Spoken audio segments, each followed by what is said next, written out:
इयत्ता तिसरीची आपण पहिली कविता आज आपण शिकत आहोत आणि कवितेचं नाव काय आहे? रानवेडी. काय नाव? रानवेडी. या सुंदरशा कवितेचे कवी आहेत कवी तुकाराम धांडे. काय कवीचं नाव? कवी तुकाराम धांडे. तर आज आपण ही कविता छान तालासुरात म्हणजे साभिनयासह म्हणजे अभिनय करता करता ऍक्शन करता करता म्हणजे कृती करता करता आपण गाऊया. सगळेजण तयार? पोर डोंगराव भाळली,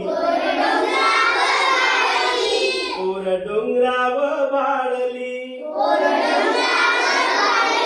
त्याच्या नादी लागून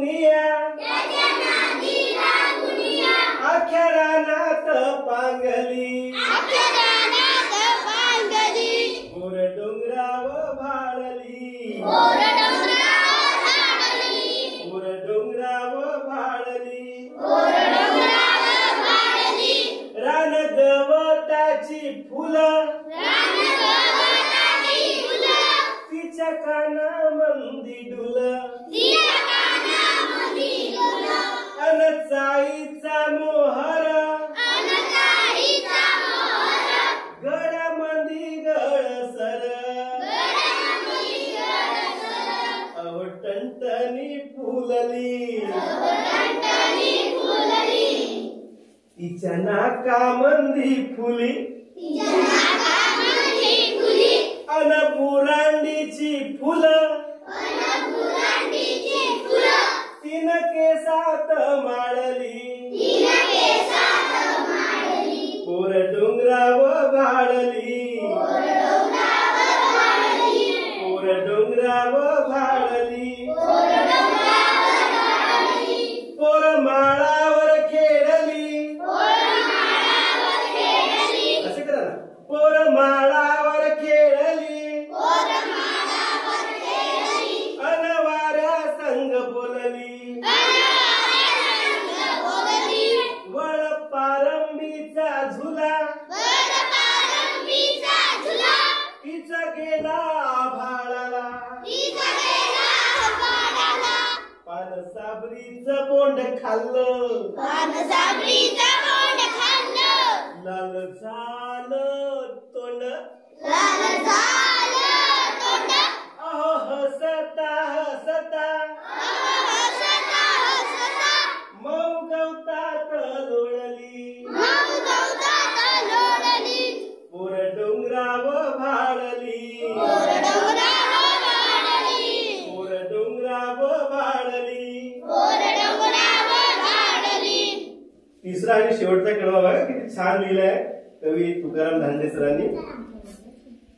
गाई दांडाच्या वाटान चाली अंगत नेतान, गाई दांडाच्या वाटान चाली अंगत नेतान, ढोल ढगांचा वाजला, ढोलाचा आवाज छान म्हटलं रे तुम्ही. ढोल ढगांचा वाजला,